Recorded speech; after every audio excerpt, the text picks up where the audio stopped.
I'm Brittany Lewis with Forbes Breaking News. New Jersey Governor Phil Murphy signed a comprehensive gun control bill during a town hall on Tuesday. The Democrat has been an advocate for stricter gun laws and was joined by gun control activist and Parkland school shooting survivor David Hogg. The bill includes measures that require training for anyone who purchases a firearm and also requires that those bringing a gun from out of state register the weapon in New Jersey. States with Democratic-controlled legislatures, particularly New York and New Jersey, have acted quickly to pass new gun control bills at the state level. This comes after the Supreme Court struck down a centuries-old New York law that limited who was allowed to concealed carry. Take a listen to Murphy's remarks. Thank you all. Thank you. Thank you. Thank you, thank you. Man, we're hanging from the rafters here today. Good Lord. Good morning, everybody, and thank you, Jonathan, for that very gracious and kind introduction, and it's great to be back in Metuchen. I have no new greetings from Sir Paul, but I will see him next month for dinner, and I will mention that I was in Metuchen again. There's a whole lot of folks to acknowledge. The Lieutenant Governor will be with us in a few moments. Acting Attorney General Matt Plotkin, State Police Superintendent Colonel Pat Callahan is in the House, Senate President Nick Scutari, thank you for everything you do. We're in his county, so I want to give him a particular shout out, the extraordinary Speaker of the General Assembly, Craig Coughlin.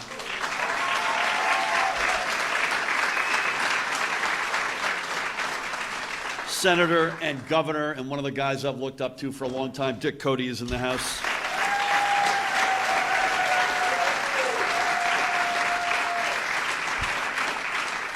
This could take a while, I apologize, but it's worth it, I promise you. Senate Majority Leader Teresa Ruiz, Senator. To her right, Senator Joe Cryan is with us. Big shout out there. From the General Assembly, we have Assemblyman Chairman John McKeon is with us. John, thank you. Assemblywoman Verlina Reynolds Jackson is in the House. You don't get to come to, hey Sheila. Sheila Y. Oliver. I promise you I was saying nice things about you before you got here, Sheila. You don't come into Middlesex County unless you can say the word Karabinchak. Assemblyman Rob Karabinchak is in the House. As is Assemblyman Sterling Stanley is in the House. Assemblywoman Sadaf Jaffer is in the House.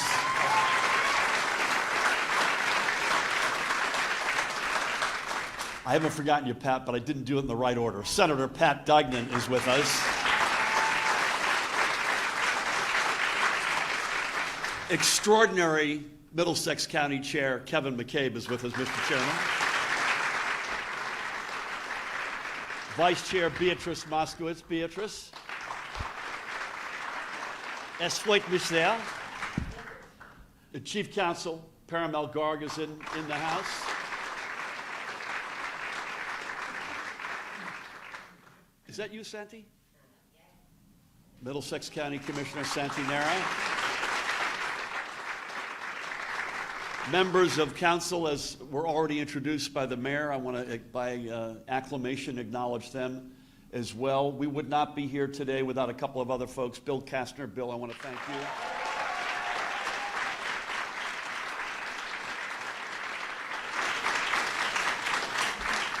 In a couple of minutes, the list will be shorter of those who were not introduced than those who were introduced. Terry Tucker, God bless you. Great to have you. Gary Taffet, thank you for everything you do for this and for so many other fronts. And we're gonna hear from some of these people in a couple of minutes, but we're also going to hear from a young woman who's the co-director of March for Our Lives, New Jersey, Raisa Rubin Stankiewicz, who's with us.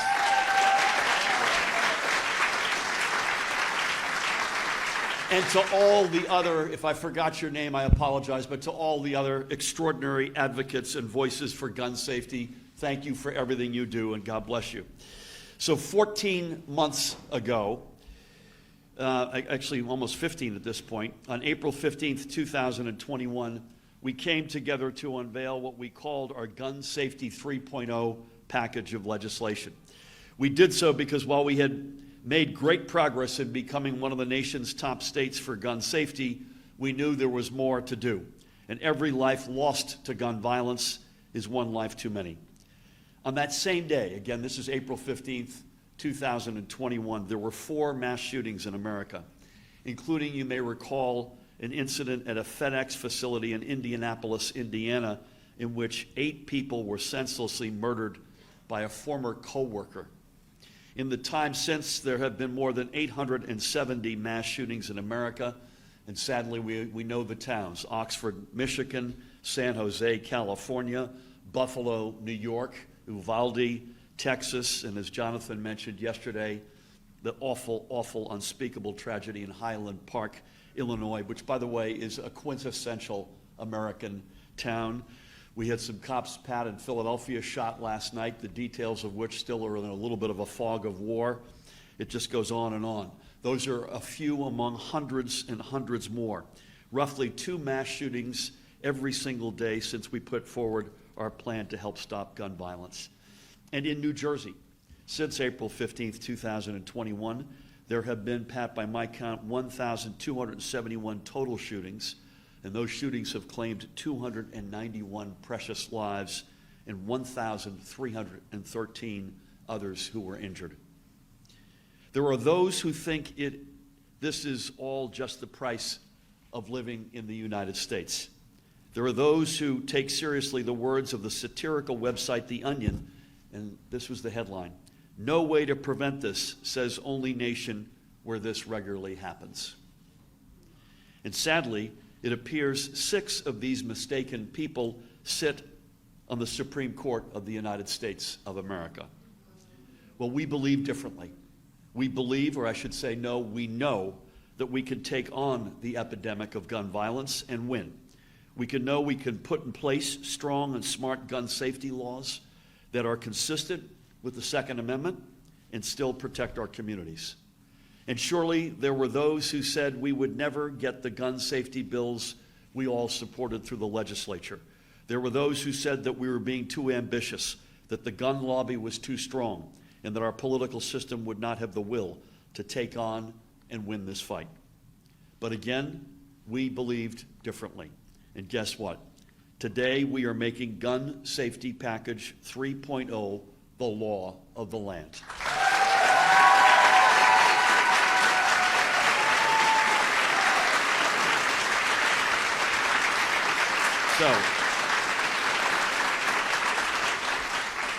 So here goes. Bear with me. First, and perhaps most importantly, we are enacting a public nuisance law that will allow our Attorney General, Matt Platkin, to hold gun manufacturers and distributors responsible for the damage caused by the reckless and unchecked marketing and sale of firearms.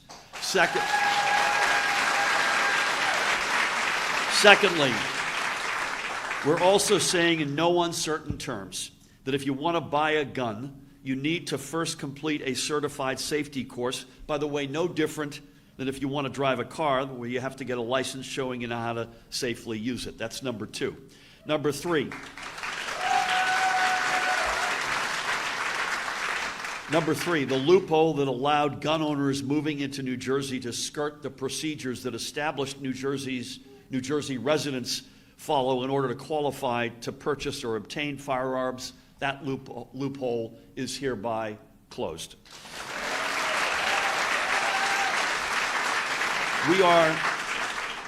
Fourthly, we are requiring that when micro-stamping technology is commercially viable, and I think that's a decision, Matt, you and your office are going to make, gun retailers must offer firearms equipped with this technology with a financial incentive for customers to choose it. Microstamping leaves a one-of-a-kind imprint on every round of ammunition fired, so law enforcement can trace a specific round to a specific gun and identify perpetrators of gun violence.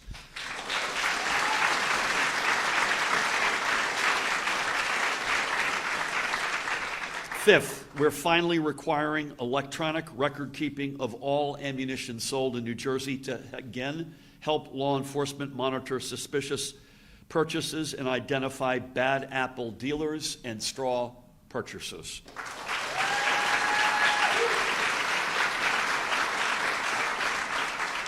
Sixthly, we're increasing the penalties on those who break our existing law prohibiting the manufacturing or transporting of ghost guns. I thank the Senate President in particular for this, because if you're creating or transferring these untraceable guns, you're not a responsible gun owner, you are a criminal.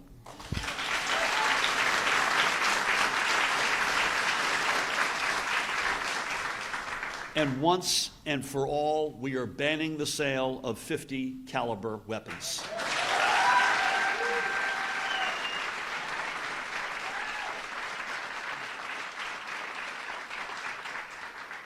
I will never understand why, but my predecessor vetoed this bill, I think deferring to the gun lobby. Today, we reverse that mistake.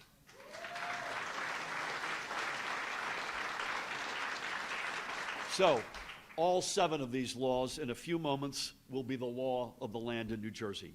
They are common sense, they are smart, they live up to our Jersey values. A poll released, I think, just last week proved the overwhelming popularity of these laws among the people of New Jersey. That same poll, by the way, also showed that too many residents, especially parents with school-age kids, live fearful of being the victim of gun violence.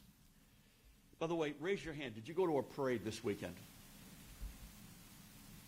Yeah, a fair amount of hands. Just think about that for a minute, what happened yesterday. It takes your breath away. So, based on that polling and based on those fears, these are not going to be our last words on gun safety. We cannot walk away from here today, none of us, thinking our job is done, because it is not. Not even 2 weeks ago, the right-wing majority that controls the United States Supreme Court, amen, erased our ability to decide for ourselves who can and who cannot get a permit to carry a concealed weapon. We used to assess that need on a case-by-case basis, where the person had to prove a verified need. No longer. This past Thursday, the same court signaled their desire to revisit our ban on high-capacity magazines, telling the lower courts to look at it again. And they also told the lower courts to look anew at Maryland's prohibition of dozens of models of assault rifles, some of which are also banned here in New Jersey. But we're not going to just lay down and let our streets, our houses of worship, our supermarkets, shopping malls, sports arenas, our bars, or anywhere else to be overrun with hidden guns capable of unleashing a hail of bullets.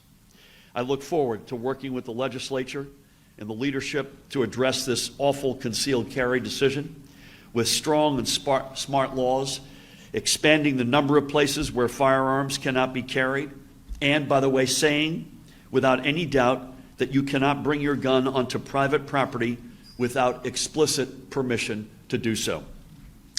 In the face of the Supreme Court's tragic and wrong-headed ruling, we need those laws, and all of these laws, more than ever before. Now more than ever, we cannot let up in this fight to keep our communities safe. I have mentioned it before, but it bears repeating. New Jersey has one of the nation's lowest rates of gun violence and gun deaths. There is a reason for that. It is because we are among the leaders in gun safety.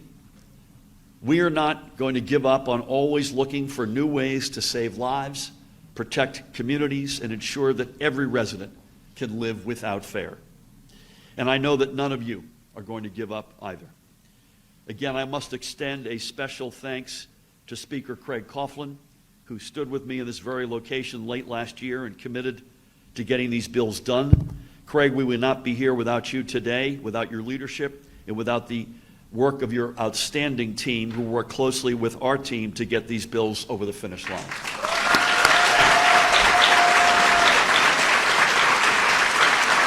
Amen. I also want to thank the guy to your left, Senate President Nick Scuteri, who, after taking the reins of the Senate in January, joined us in this journey and ensured that we would not ignore the horrors of Buffalo and Uvalde by doing nothing. And I thank you, Nick, for your leadership as well.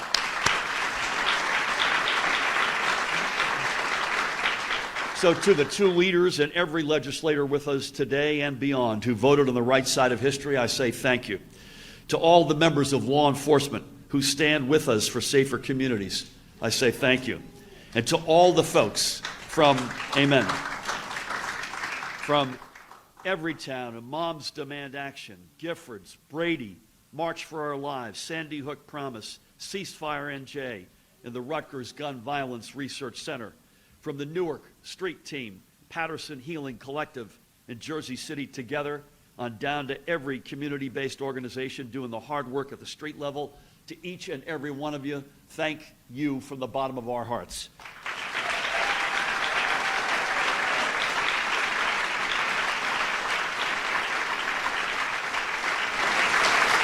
Today is a day to celebrate, yes, but it is not a day to rest on our laurels. Let's keep at it, folks. I cannot wait to sign these bills into law, but before I do, I want us all to hear from some of the gun safety champions with us, beginning with the extraordinary Lieutenant Governor of the great state of New Jersey, Lieutenant Governor Sheila Y. Oliver.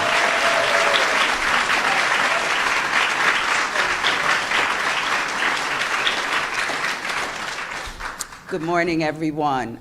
Thank you, Governor Murphy, for giving us that great overview. And I want to thank you for, from day one, Governor Murphy isn't a Johnny-come-lately to this issue of gun violence. From the beginning of his first term, first year, he began to meet with all of those kinds of groups that you heard him laundry list to address what we could do to make New Jersey safer, even though, as the governor made reference to, we are one of the safest states in our nation. I think last night I heard the Chicago mayor say something that resonated with people all across the country. She said, what happened in Highland Park has proven to our country it doesn't matter your geography, it doesn't matter your ethnicity, it doesn't matter your socioeconomic status. The issue of gun violence in this country affects every sector of our citizenry. Gun violence, people should understand, yes, tremendous tragic loss of life, but families who experience gun violence, it doesn't just end with the demise of that person. Gun violence is intergenerational in terms of the impact that it has on families. Fathers, mothers, grandmothers, aunts, uncles. A chain gets broken within a family when someone is the subject of gun violence. The bills that the governor is going to sign today, 3.0, long overdue in our state. I think of the time I spent in the legislature with Craig and with Joe Cryan and with Verlina. There was a period of time, and Bill Kastner knows this well. We worked diligently to get these kinds of laws passed, and we worked diligently for 8 years. And every time we sent sensible constitutional bills to the governor's desk, for 8 consecutive years, they were vetoed.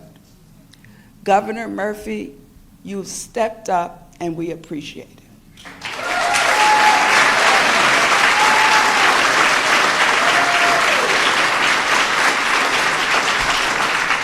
And I just want to close with this. People may feel that, well, this is so foreign to their quality of life, but when I think about some of the laws that exist in other states, I don't want to go and get my Starbucks coffee in the morning not knowing whether or not someone's coming in with a long gun. That is the experience in many states in this country. There was a time when you could go into the big box stores and buy all kinds of weaponry. We're going to change that in New Jersey. I'm very pleased that this is happening. And I want you to know that we also want to focus on the younger generation and deterring them from this, environment of potential gun violence. The governor has committed significant amount of funding with the support and sponsorship of bills that have come out of the legislature that provide funds to some of the largest cities in the state so that we can have anti-gun violence initiatives, anti-gang violence initiatives. We have to attack it from the bottom as well, and we're going to do that. Thank you very much.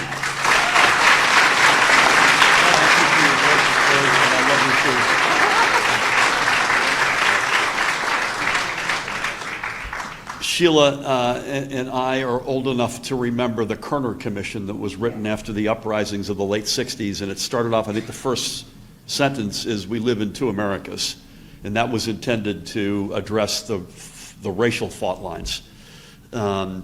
We've made some progress. We still live in two Americas in that respect, but we now literally live in two Americas based on your geography and where you live, whether it's reproductive freedom or guns or LGBTQIA, Christian, or voting rights or union rights, Barry, environment.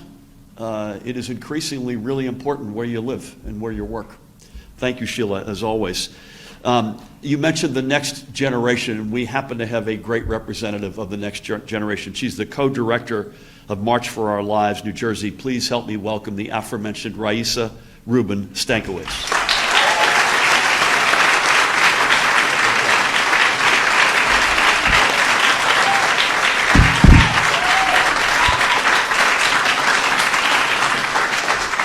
Good morning, everyone. It's not often that in the gun violence prevention space we get to go to events that are a source of hope, so thank you for that. It's only unfortunate. Go ahead, yes. It's only unfortunate that it comes during a year where we have had more mass shootings than days, that it comes in the aftermath of one of the most devastatingly American tragedies, having a shooting during a July 4th celebration in Highland Park, Illinois. And this happens the same week that 9 people were shot in Newark, New Jersey. We know that no matter where you are in the country, and no matter where you are in the state, you are not immune from the impacts of gun violence. And that is a devastating reality. It is not a reality that needs to be the case, and that is why I am so grateful to live in a state. And this constantly comes up when I'm speaking with other organizers in March for Our Lives across the country, and just feeling so grateful to live in a state where the governor and the legislature are willing to take action to save lives, to make our communities safer, and to end gun violence in our communities, and to hold the gun industry accountable.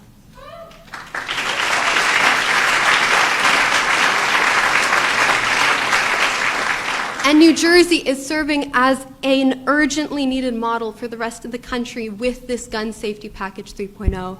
The governor outlined every single element of why these bills are all so common sense and so necessary. And with the bill that enables the Attorney General to hold the gun industry accountable for misconduct, we are not only filling these state loopholes, we are also filling federal loopholes at the state level, and that is so important. However, our work is far from over. We will continue working to make sure that more life-saving measures are passed, including making sure that we establish a standard for safe gun storage.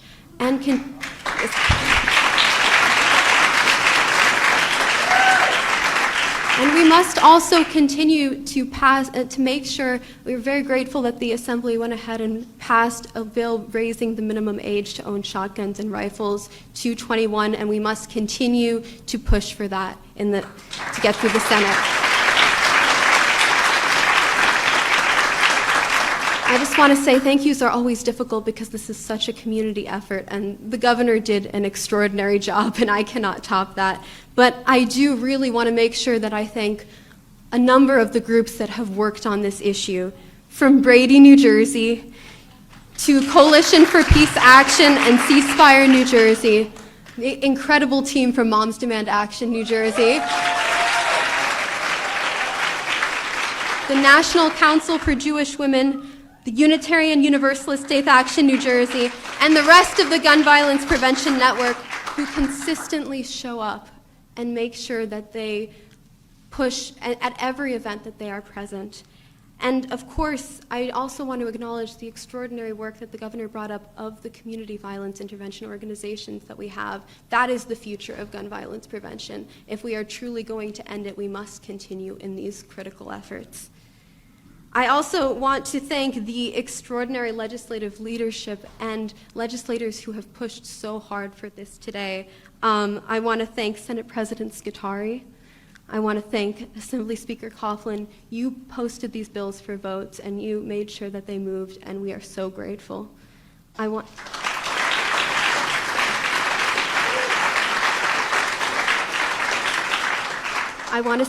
to thank Senator Ruiz, and I would like to also thank Assemblyman Greenwald, both of you, for your extraordinary efforts, and obviously Senator Cryan, Assemblywoman Reynolds-Jackson, Senator Cody, Assemblyman McKeon, so many other legislators who are here today who have done just extraordinary work sponsoring these bills, voting for them, pushing them through, continuing to apply the pressure. We continue to need your efforts, but it would not be possible without you. I also want to thank the Attorney General for so much effort, Matt Platkin, for so much effort, but also for the fact that you are going to continue to be the future of gun violence prevention work. You have been, and you will continue to be the case. And the only reason, I also wanted to make sure that I thank the former attorneys general who have worked on these bills. Former Attorney General Bruck and former Attorney General Graywall were also critical for these efforts. And it shows how many years we've been working on this. And finally, I would like to thank, obviously, the governor, the lieutenant governor, and the rest of the governor's team who has worked so hard on this effort. And a special shout out to the extraordinary Breonna Earl, who I think everyone here knows it would not be possible without. And I promise this is my last thank you. I just want to say a huge thank you to the tens of thousands of people who showed up in DC less than a month ago and who organized over 500 marches across the country, including a number in New Jersey. And I noticed a number of people, including Elizabeth from March for Our Lives Newark, which was a phenomenal event, and a number of other events across New Jersey that was critical for the pressure that was needed in order to continue to push gun violence prevention legislation, and we cannot thank you enough.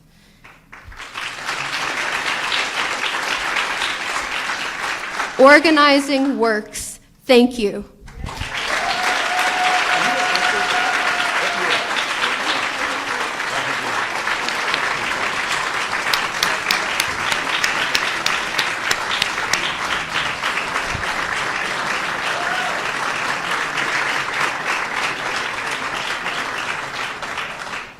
Hi, Donna. I didn't see you. Good. I think, Raisa, you've got a future. Raisa Rubin Stankiewicz, by the way, is a rising junior at Rutgers University. Let's hear it for her one more time.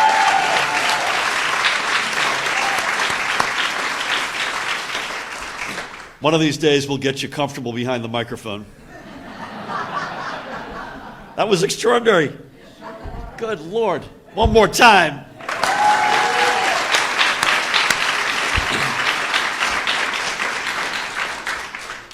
He's been mentioned.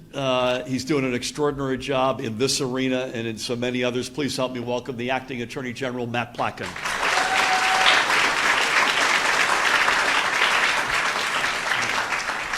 Thank you, Governor, for organizing this and for today's events, but more importantly, for all the work you've done since, as the LG said, since day one on this issue. I'll touch on that more in a second. Mayor, thank you for hosting us. Senate President, Speaker, thank you for your leadership in posting these bills and working to get them done. To all of the senators and the assembly members, including members of leadership, thank you for what you did. These bills will truly save lives.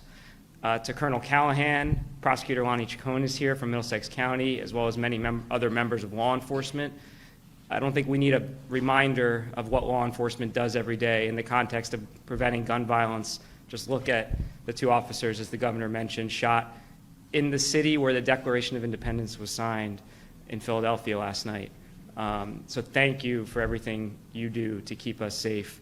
To all the advocates in the room and across the state, thank you for continuing to push to make us better and to do better. And to Raisa, thank you for your comments. I was thinking as you were speaking, March for Our Lives was born, as we all know, in the wake of the Parkland tragedy, February 14th, 2018. The governor wasn't in office more than 30 days. He was sworn in on January 16th. And I remember when Parkland happened, the governor walked into my office, and I was the governor's counsel at the time, and he said, we had talked about standing up an organization across the country of governors who were going to fight for gun violence prevention. We need to start that today. And so we did. We worked through the weekend at the governor's direction, and we formed States for Gun Safety, the first ever bipartisan coalition of governors to combat gun violence. And the governor brought on wisely Bill Kastner to be his first senior advisor on firearms, and from there was born Gun Violence Prevention Package 1.0 and then 2.0, and now we're here for 3.0.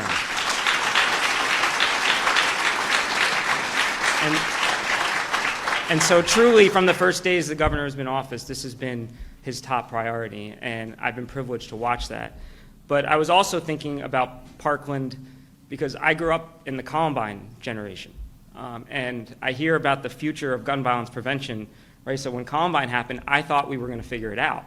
I really didn't think we'd still be here. And there's no students anywhere else in the world other than in America that have to do what you're doing. And you are incredible, and your bravery is, and your confidence and your advocacy is so impressive.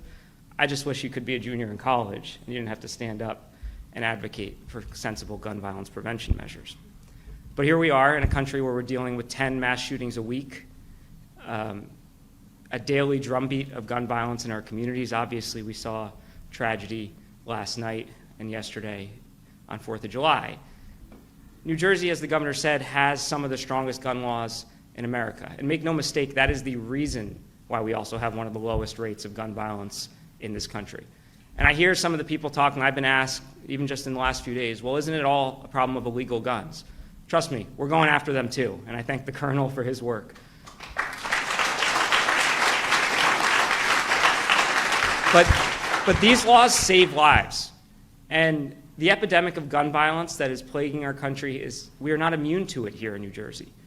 Raisa mentioned last Thursday night, 9 people shot in broad daylight outside a bodega in Newark. In April, 9-year-old Sequoia Bacon-Jones in Trenton, shot and killed doing what 9-year-olds do. She was playing hide and seek in the courtyard of her apartment complex. In January, 18-year-old Robert Quadra, an honor student in Patterson, was shot and killed while unloading groceries for his grandmother. This is the reality in communities across our state. And the governor mentioned the Supreme Court. They have embraced a far right-wing approach to the Constitution that is enabling unfettered access to guns across the country.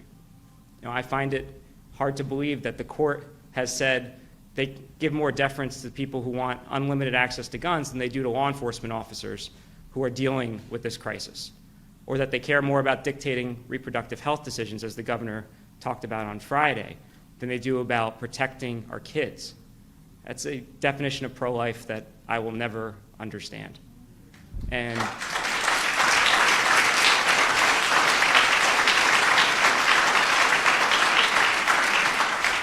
so I thank the governor and the legislators for considering a new round of laws that will address sensitive spaces in light of that horrible and reckless decision.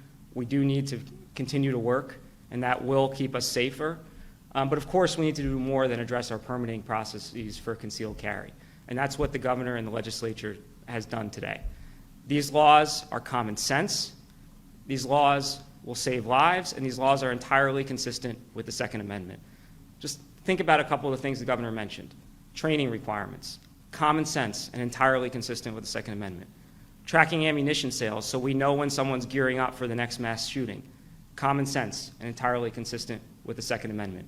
Enhancing our already first-in-the-nation ghost gun laws, which are, ghost guns are guns that are broken up into parts and are designed to avoid background checks. They're increasingly involved in violence in our communities. These penalties are common sense, and they're entirely consistent with the Second Amendment. And of course, the public nuisance law, which will give my office the ability to hold gun manufacturers and retailers accountable for the bloodshed that they're causing in our communities. No other industry receives the protection that the gun industry has. In 2005, Congress passed a law that essentially gave the gun industry broad immunity from civil suit. Not the opioid industry, not the big tobacco industry, no one else has this protection. So the law that the legislature and the governor have worked on will give us the tools to finally hold accountable those who are profiting off of this bloodshed. And I want to be clear to everyone, we're going to use it, and I can't wait to use it.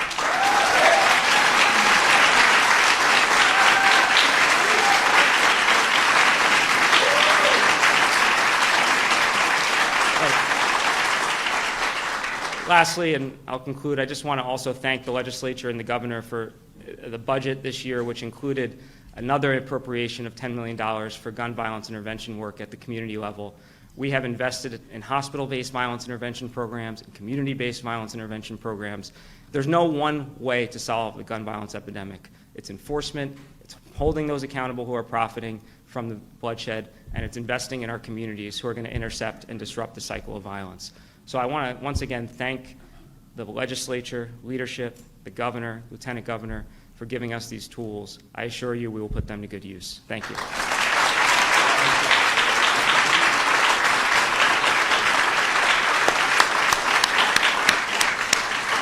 Outstanding, Matt.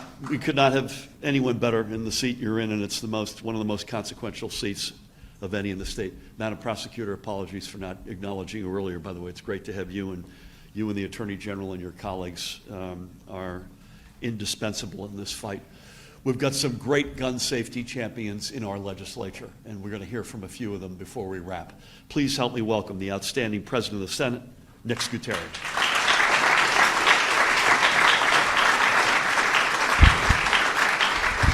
Thank you, Governor. I mean, there's so many thank yous to go along, so I'm not going to go over them again. I do want to thank the members of my Senate team, Governor Cody, Senator Cryan, helping me sponsor, Senate Majority Leader Ruiz, Senator Dagnan, for helping us in these efforts. Today's a great day for New Jersey in certain ways, and I'll tell you why. Because this isn't a reactionary day. Today is the product of good government. Today is the product of legislative leaders, myself and the Speaker and the Governor's office, working together to come up with solutions to gun violence. Not just illegal guns, but even legal responsible gun owners should not object to the measures that are going to be signed into law today. Because there's gun violence all over, and we have a Second Amendment issue. So the legislature has reacted to that, but hasn't reacted to that. We've been working on this for days, weeks, and months on end to make sure that we were laser focused on issues that would make a difference in New Jersey, safeguarding certain aspects of legal gun ownership and upgrading penalties for illegal gun ownership. Senator Cryan knows and sponsored the first ghost gun law. These guns are absolutely illegal gun usage. People that are manufacturing, distributing, passing around, and selling ghost guns are up to nefarious activity, and they have to be dealt with harshly. But other gun laws that the governor spoke about are narrowly tailored within the confines of our Constitution to make sure that people handle guns safer. Talking about people coming in from out of state, talking about safeguarding their weaponry, talking about making sure that that ammunition is delved into properly. These are things that responsible gun owners should have no problem with in New Jersey. We've contacted them, we've worked with them, and we understand that There is a constitutional protection to the right to bear arms under the federal Constitution, but in New Jersey, we're going to take every measure possible to make sure that that's narrowly tailored as possible, because it is an important aspect of our way of life here in New Jersey. And I think that the legislature today is taking very important steps to narrowly focus gun safety laws where we can, where we do not run afoul. So I think today's day is reasonableness. What we did today here, what the governor will do shortly, is taking reasonable steps to ensure responsible gun ownership, responsible usage of guns, and then taking another bite out of illegal guns. One of the things I do want to bring forward today that was part of the budget process, and I know that we talked about the $10 million for gun prevention violence, but this legislature, through the Speaker and my effort, and the governor's, of course, is putting more money into mental health services in this state this year than ever before. And I think that's a... Thanks.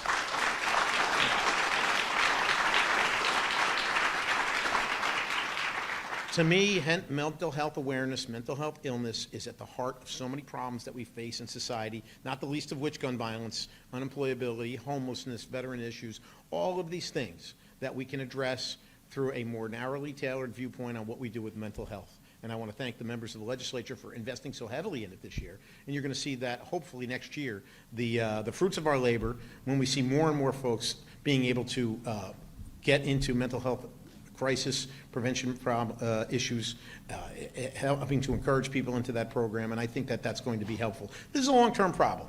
This is an issue that wasn't solved. It's not going to be solved today. It's not going to be solved next week as things continue to evolve. But I can tell you I'm very happy to live in New Jersey, where people are... where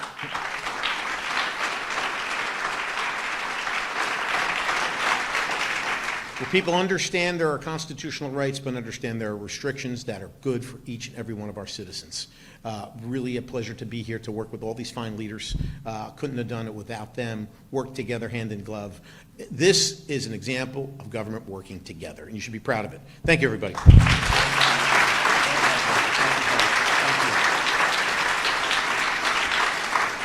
Really well done, Nick, and thank you for your leadership. And you mentioned, Joe, you guys were out in front of the ghost guns, and as you said and I said, if you're supporting ghost guns in any way, you're not a law-abiding gun owner. You're a criminal.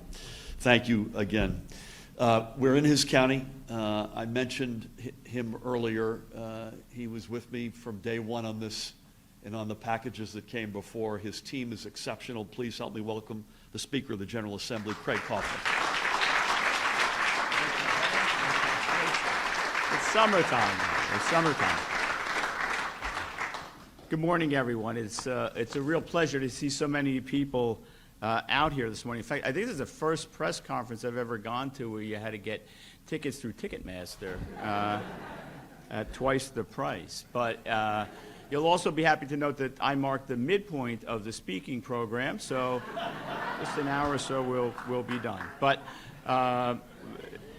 you know, I love being among people. I love the Jersey Shore. I love parades and fireworks and sporting events, just like I suspect so many of you do.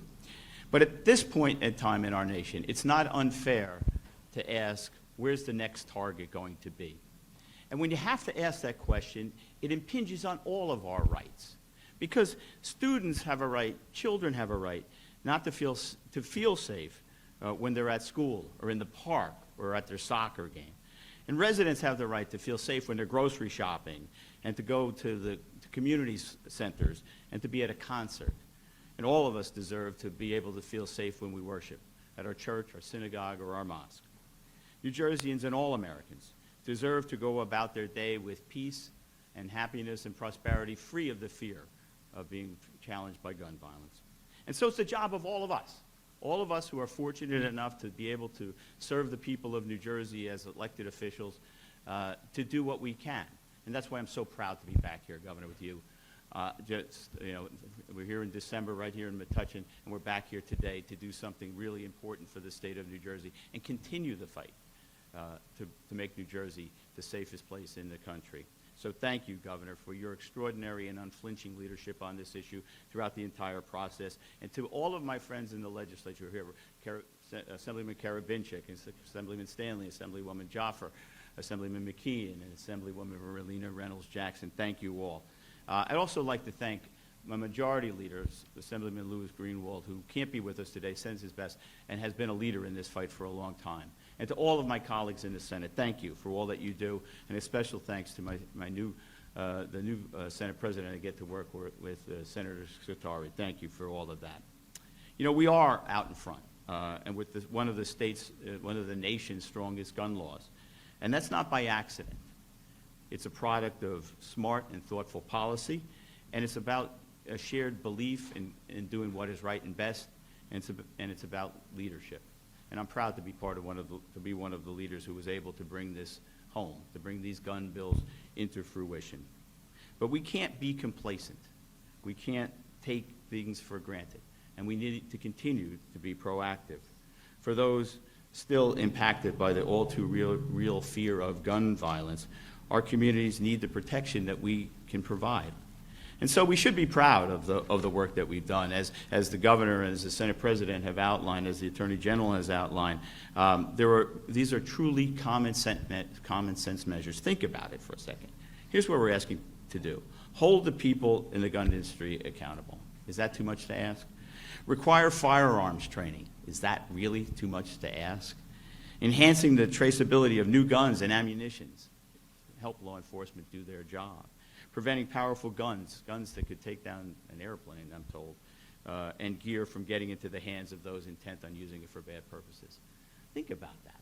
That's hardly too much to ask. In fact, it's something we should do, we ought to do if we're going to live up to our job and to our standards. They're decisive common sense measures designed to stop. And I'm proud that the Assembly also passed to move on a number of bills to address the safety of students in our schools. And that last week, the legislature unanimously sent a bill to the governor's desk that creates protocols for school safety and that requires threat assessments and risk assessments. It's my hope that we can continue to explore ways to continue to fight the fight. The governor's signing of the legislation today to take in violations of the GRAVE Act will help remove them from pretrial intervention in a way that was being overused, and submitting what we hope will help make our communities feel safer. Many of the big city mayors have reached out and said, we need this kind of help, we need this protection. And arming our prosecutors, like my own from Middlesex County, Yolanda Ciccone. Yolanda, thank you for being here. And police officers like Colonel Calford. We need to continue to work to make these things better. But our work isn't done. We heard what the Supreme Court said. And now it's up to us to get back to work, to figure out how we're going to do what we need to do to make New Jersey safe.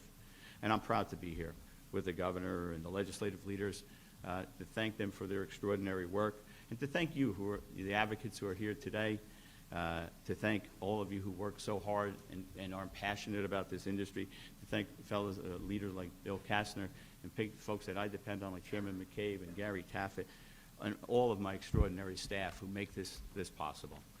Our communities are safer, and we are better as a people when we work together towards a common goal. Today, we take a step forward in making sure that New Jersey is a safer place, and I thank you all for your support. Thank you.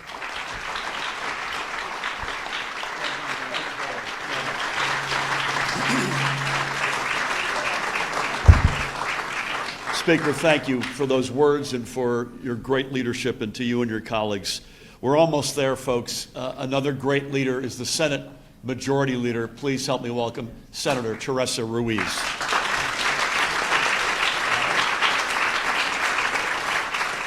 I guess it's good afternoon, everyone. To the governor, the LG, the president, the speaker, to my colleagues in both houses. A lot of people talk about headlines because you read about them. A lot of people express empathy and hope and prayer. I speak from it from a perspective that I can identify the difference between a firework and a gunshot. That when you talked about the incidents in one of the most violent nights in the city of Newark, that I'm talking about my neighborhood. That just this weekend there were 2 other shooting incidents and 2 murders by gun violence, again, in not a mass shooting, but in a district where we have always understood that gun violence has been a public health crisis facing all of us. And so I'm here to join such the courageous legislature that has taken continuous action time and time and again, an administration that calls to action every time this country fails humanity and people, and precisely children, that we step up to the plate, not by words and by policy, but by action. But I'm also here not solely to applaud the achievements of the bills that we're signing, but a call to action, that after today, we make those investments in human capital for prevention. That while the state touts to be the #1 in the country, that the achievement gap in our communities is so broad that we lose so many children in those spaces that do turn to lives of crime because they do not know anything else. That when the Lieutenant Governor spoke about trauma, that it is my children who have been impacted by that when they walk to school because they don't feel safe right in their homes or their backyards and in their neighborhoods. That when I have to take notes on a piece of paper, and usually everybody knows this, I don't prepare for public commentary, but these is probably data points that I don't want to remember, that firearms has overtaken automobile accidents and the leading cause of children's death. As a mother, that is not something that you want to hear. As a public advocate, it is something that I will not tolerate. As an elected official, it is something that I will not stand by. But there will be uncomfortable conversations that will have to be had after today. And after the applause and the headlines dimmer down, we must go back to work to make investment in human capital that creates prevention and systems that elevate every single community despite of what kind of New Jerseyan you consider yourself to be. I am proud.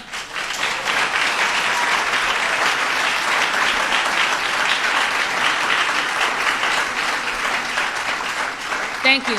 I am proud to be in a state that I know at the core our Lieutenant Governor and our Governor understands that our Speaker recognizes that our Senate President partners in that labor, that all of our colleagues here understand that it's just not one pathway. It will be a collective, it will be investment, it will be prevention, it'll be today's bill signing, where there is much work to be done. So I just want to say thank you to all the advocates who are here. We've been in Newark together. Thank you to the Speaker, the Senate President, and everyone again for leading us to this point, and I look forward to carrying up those arms of good policy to make investment in people moving forward.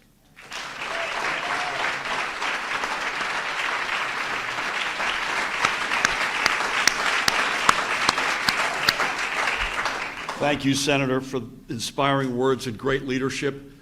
Please help me welcome one of your colleagues, a leader in this fight and in so many. Come on over from Union County, Senator Joe Cryan.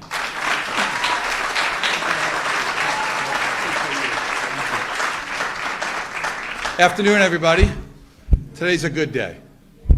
And Governor, I want to say thanks. We're here again, standing in front of a microphone talking about gun violence. I thank you for your leadership. Ladies and gentlemen, please, let's give Governor Phil Murphy a round of applause.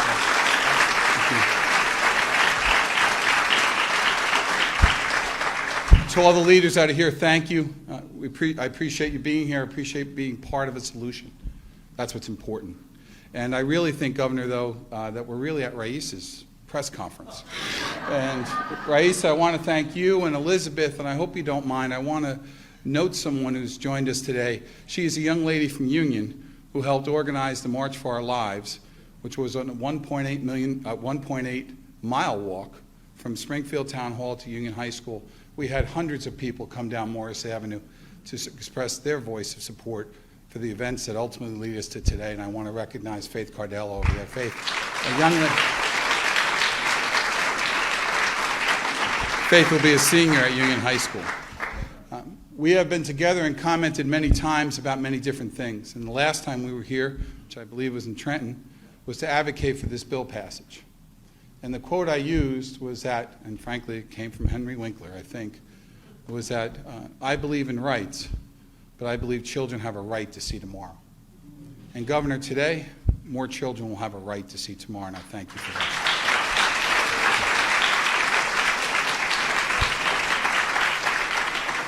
I have shared with you all previous experiences about having the opportunity to be an undersheriff and a sheriff in Union County and to manage some of the highly skilled professionals that I know my friend Pat Callahan enjoys as the state police leader as well.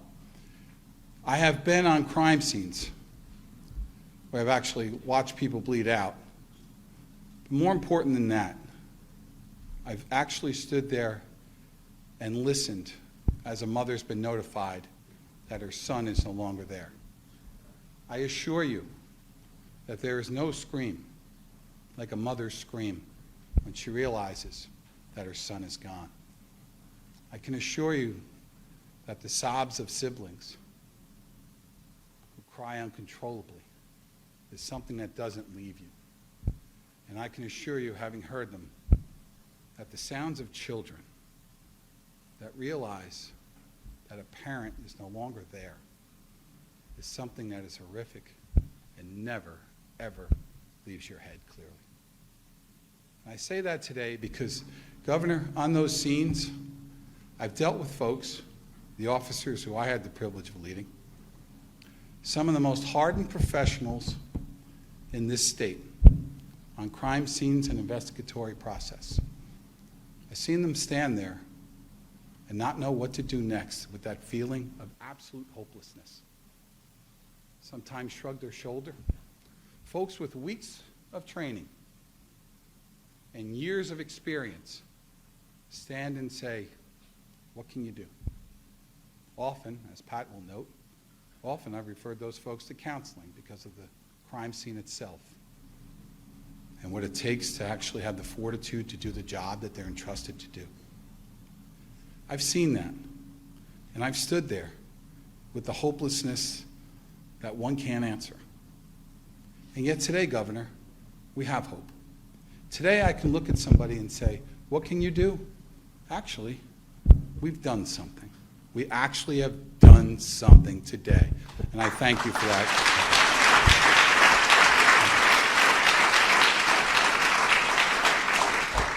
I want to thank, like everyone, all the advocates.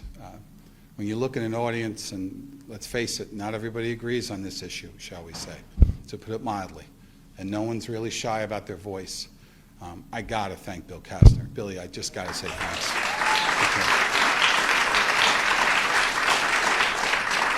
And to all my friends and to all those who lead, moms and all the groups, thank you. It matters that you're there. It absolutely matters. You know, somewhere in this world, between 1776 and today, between a musket and an AK-47, the rules changed. It may be a right under the Second Amendment, but it should darn sure be a regulated right. Okay?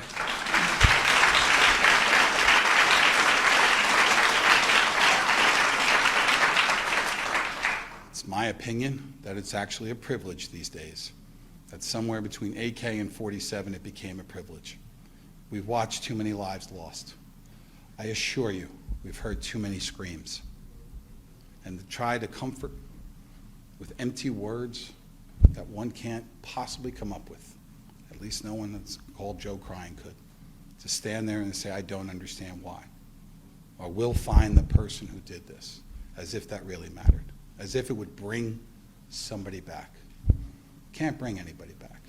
But today, hopefully, we can save some lives, because the children, more importantly than the rights of anyone, the children have a right to a better tomorrow. Thank you.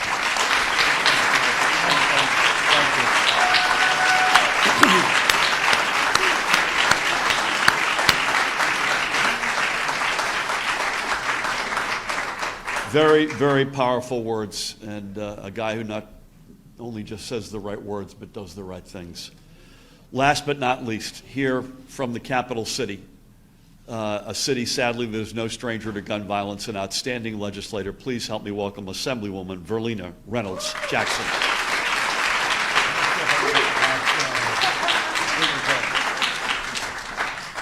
I don't know how I got the last straw either, but this is the last time I was with you. We were talking about 3.0 as a bill package that had not been posted, and we were trying to make sure we got all of both sides of the aisle on, and we're trying to get to that number. We need that magic number, 4121. That's the goal. And so to be here today does us so good as a state, but I have to agree with everyone that was here and that said we still have a lot of work to do. But we get to push pause in this moment and celebrate our accomplishments and then pick up tomorrow and be able to continue the work that we've started. It's just so important when you think about licenses that you have to get for your medical or your driver's license. Even for cosmetology, you have to go back for refresher courses. So the things that we're doing here is absolutely important, and we want to make sure that we are protecting our children. And so when I started on this path as a social worker, I had 9 nephews. Well, now those nephews are grown and they have children, and so I want them to be able to experience life to the fullest. We've heard all kinds of magical words today: people, power, purpose, advocacy. We've heard about adverse childhood experiences. We've heard about human capital. We've heard about all of these different things. But if we're really not doing the work that needs to be done, then their tomorrow isn't going to be here. And so to Senator Cryan's point, we have to make sure that we do every single thing. And so I thank you for all of the work that you do. And Trenton, Lieutenant, it's just, Captain, it's so important because we have intelligence systems to help us in our capital city. We need extra enforcement. We need to be able to say there are alternatives. We need to be able to have after-school programs, summer camps, police academies, fire academies, EMS academies, things to be able to have STEM and technology to show that there is a whole world out there of options. And it doesn't have to be guns. It doesn't have to be violence. But it's up to us as public officials to make sure that we bring those things home back to our community. So I'm extremely thankful to you today, Governor. Thank you to all of the leadership, to my speaker, Craig Coughlin. Thank you for all the hard work. Leadership is hard, and sometimes we don't always get along, but at these type of things, when we can finally get it across the line, this is what we're here to do. And so I look forward to continuing our relationship with everyone. Thank you, advocates.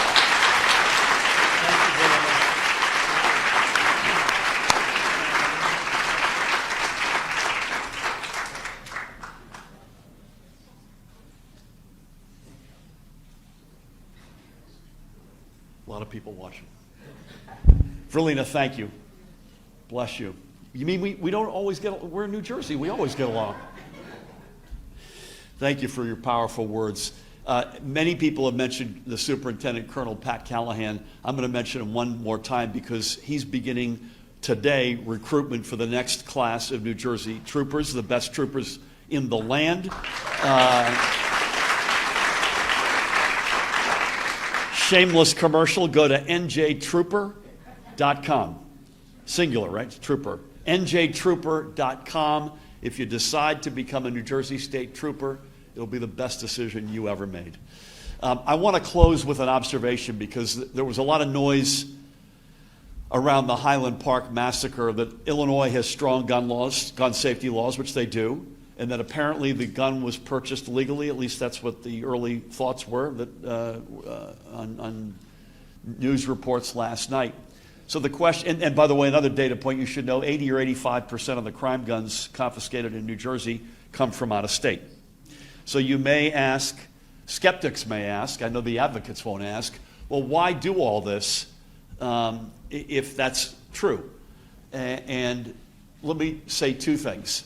This is an and both reality, meaning we really need Congress to act. They took some modest but important steps. That's a good step in the right direction with a long way still to go. We need our neighbors to be strong in their gun safety laws.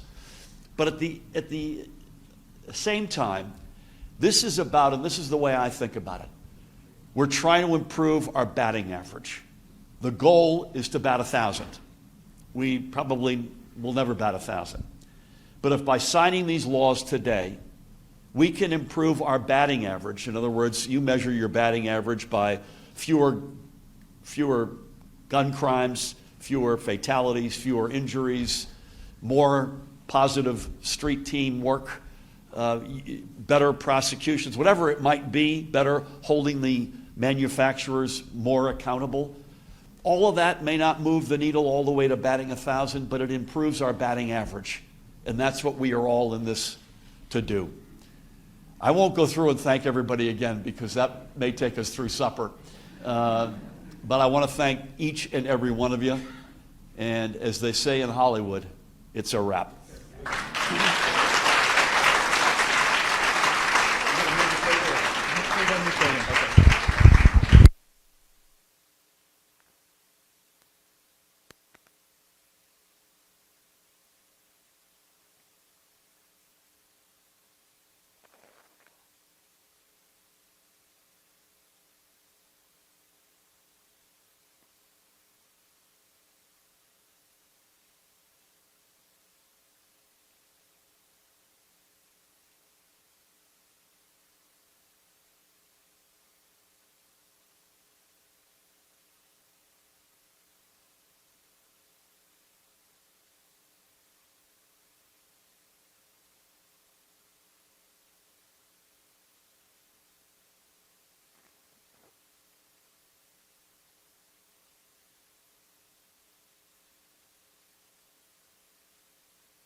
This allows the Attorney General to bring cause of action for certain public nuisance violations arising from sale or marketing of firearms, sponsored in the Assembly by John McKeon, Reginald Atkins, Mila Jacey, and in the Senate, Teresa Ruiz and Nellie Pope.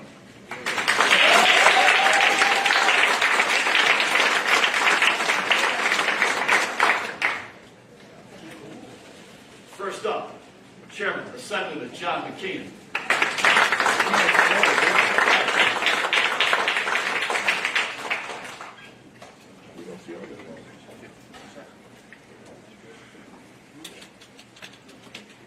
Senate Majority Leader, Senator Teresa Ruiz.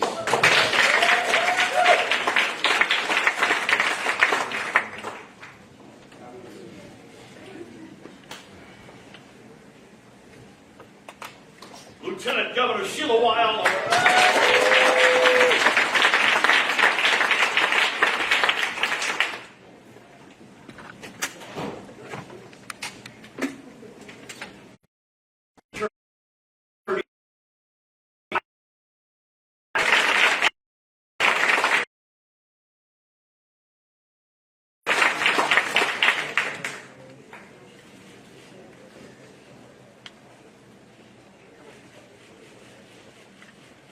Our host, Mayor of Metuchen, Mayor Jonathan Bush.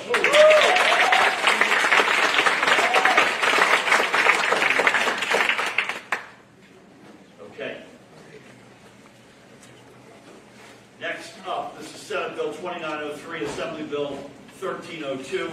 The synopsis regulates the sale of handgun ammunition and develops a system of electronic reporting of handgun ammunition sales.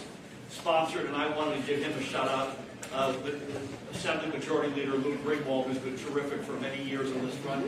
Lou, Assemblywoman Berlina Reynolds Jackson, Assemblyman Reginald Atkins, and the Senator Joe Cryan, and Senator Governor Dick Cody. Okay.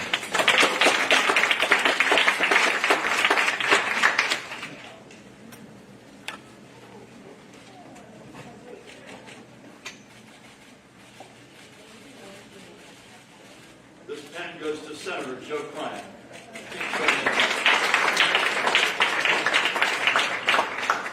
Thank you.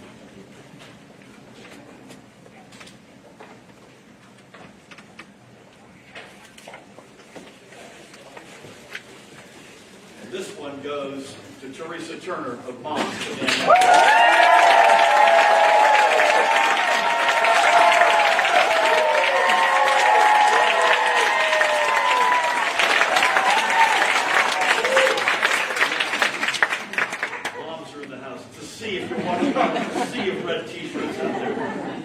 This is Bill Senate 1204, Assembly 1179. The synopsis requires firearm owners who become New Jersey residents to obtain firearm purchase or identification card and registered handguns acquired out of state. The sponsors again are Senator Joe Cryan and Senator Andrew Zwicker, and the Assembly Milo J.C., Lisa Swain, and Sadaf Jaffer.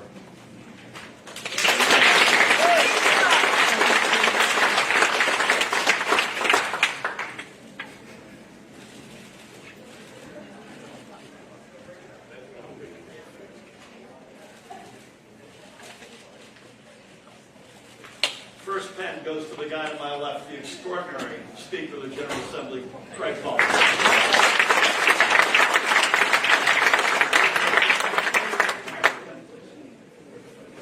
Thank you, sir.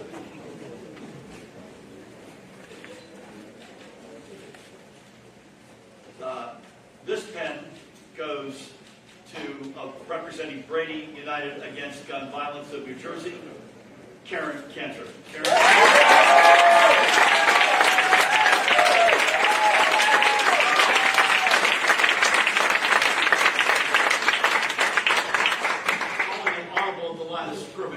Sadaf, this is for you because your name's on it. Yeah,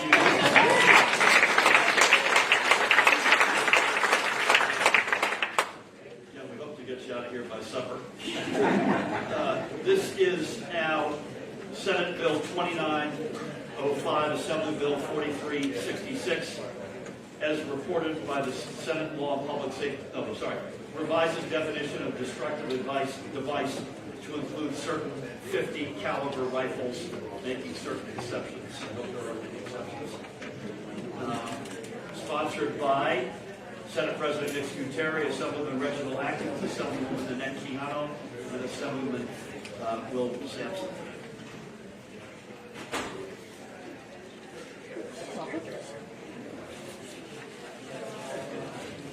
This bill goes to Senate President, Standing Leader Nick Scuteri.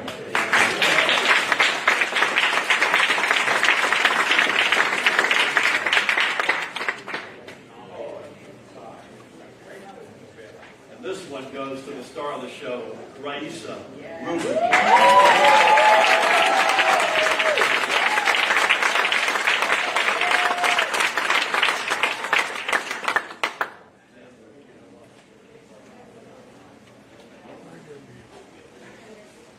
Next up, Senate Bill 2907, Assembly Bill 4368, requires firearm retailers to sell microstamping enabled firearms upon determination of availability by that guy, the Attorney General, sponsored again by Lou Greenwald, John McKeenan, Milo J.C. in the Assembly, Governor Dick Cody, and Nellie Poe in the Senate.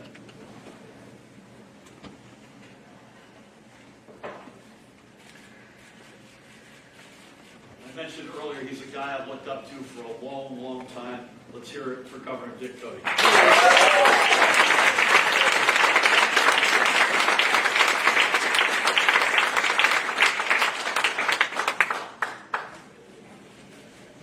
This pen goes to Diane Dressdale, the National Council of Jewish Women.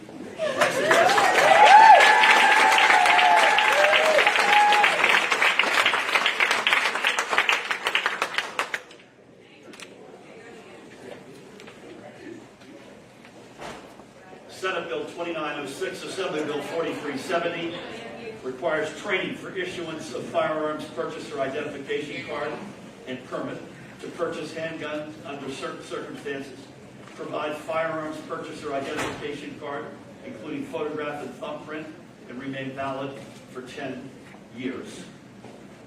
Sponsored by Assemblywoman Verlina Reynolds Jackson and Lou Greenwald and Benji Wimberly, into the Senate by Governor Dick Cody.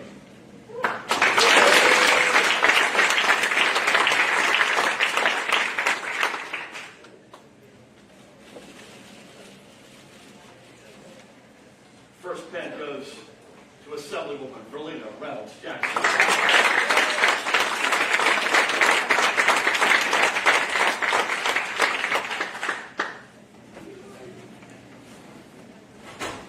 This pen goes to a guy who could not be here today. He had a family situation come up. Raisa, can you get it to David? Is that possible?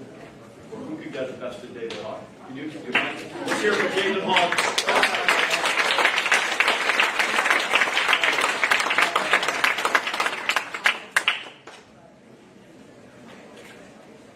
They say in baseball, we are rounding third, heading home. Senate Bill 2846, Assembly Bill 4367, upgrade certain crimes related to manufacturing firearms from third degree to second degree, sponsored by Senate President Nick Scuteri, Senator Joe Cryan, and the Assembly, John McKeon, Lou Greenwald, and Coach Benji Wimberly.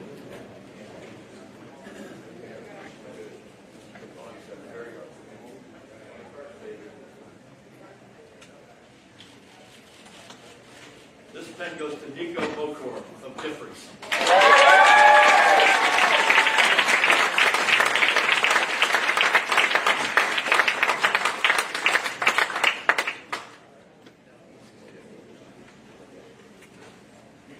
And this is the last pen.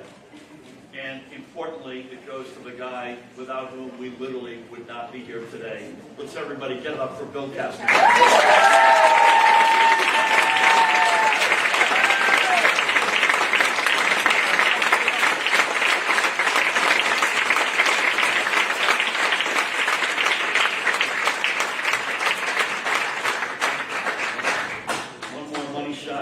Raisa, to frame at home, that's the pen list. We'll look back on that someday and say, wow.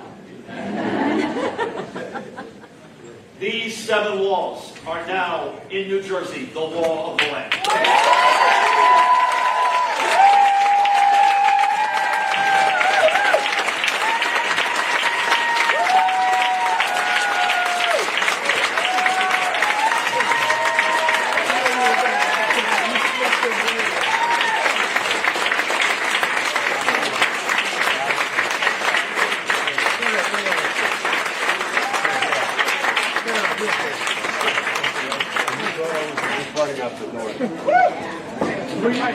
Guys,